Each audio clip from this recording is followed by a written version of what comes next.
Setelah Undang-Undang Cipta Kerja disahkan, perizinan berusaha berubah dari berbasis izin menjadi berbasis risiko. Risiko usaha dibagi menjadi rendah, menengah tinggi, dan tinggi. Untuk usaha dengan risiko rendah, hanya membutuhkan nomor induk berusaha atau NIB.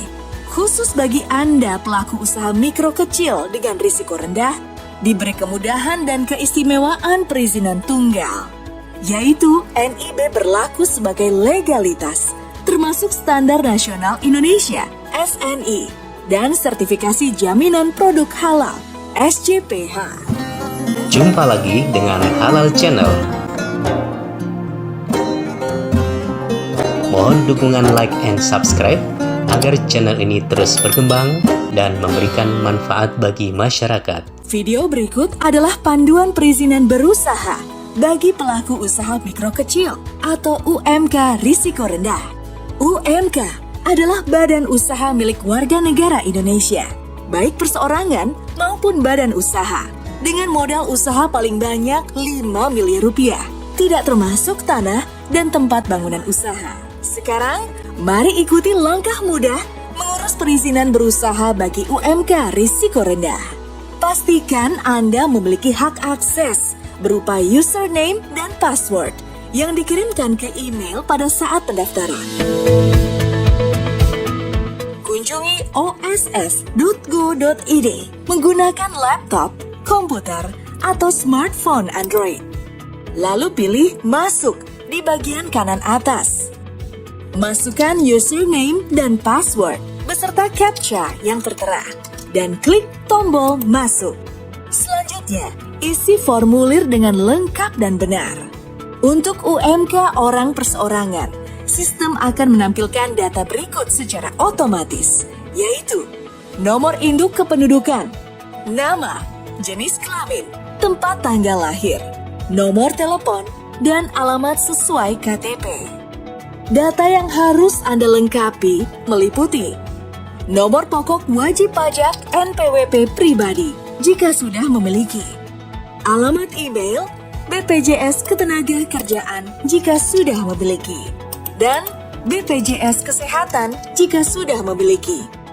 Bagi pelaku usaha yang belum memiliki NPWP pribadi, BPJS Ketenagakerjaan, dan BPJS Kesehatan, jangan khawatir ya, karena proses perizinan tetap bisa dilanjutkan.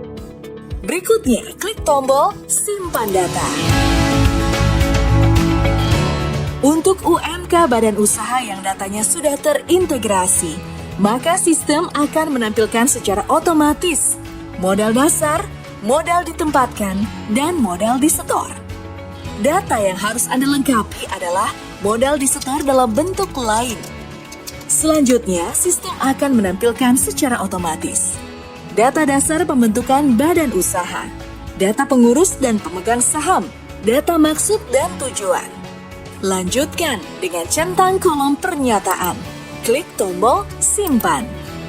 Sistem kemudian akan melanjutkan validasi atas data badan usaha yang telah diisi.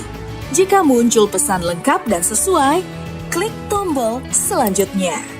Jika muncul pesan, data tidak lengkap atau terdapat ketidaksesuaian, silakan cek kembali isian data Anda, atau hubungi notaris atau Direktorat Jenderal Administrasi Hukum Umum Kementerian Hukum dan HAM. Tahap selanjutnya adalah melengkapi data bidang usaha. Klik 5 digit KBLI 2020 atau jenis bidang usaha, dan pilih bidang usaha yang paling sesuai dengan rencana kegiatan usaha Anda. Uraian bidang usaha akan otomatis terisi oleh sistem setelah memilih KBLI. Di bagian ruang lingkup kegiatan, sistem akan menampilkan pilihan dan pilihlah yang paling sesuai. Klik tombol Simpan.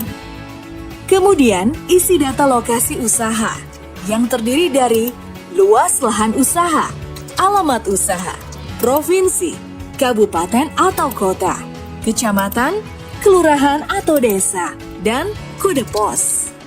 Anda harus menjawab pertanyaan, apakah kegiatan sudah berjalan atau belum?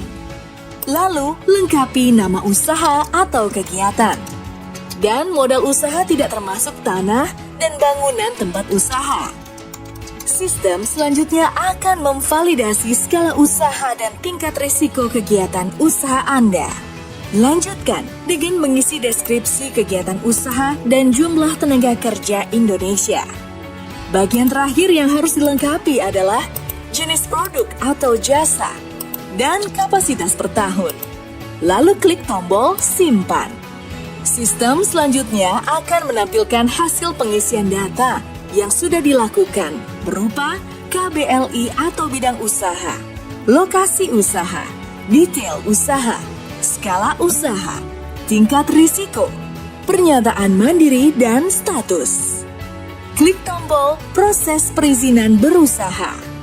Baca, pahami, dan centang pernyataan mandiri yang mencakup keamanan, keselamatan, kesehatan, dan lingkungan hidup atau K3L.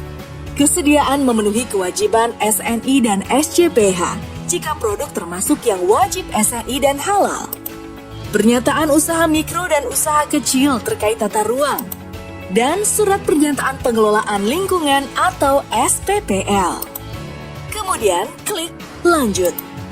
Sistem akan menampilkan draft nomor induk berusaha NIB. Silakan periksa kembali. Jika sudah sesuai, centang kolom pernyataan dan klik tombol terbitkan perizinan berusaha. Nomor induk berusaha atau NIB berhasil terbit. Selanjutnya, Anda dapat melihat, mengunduh, dan mencetaknya.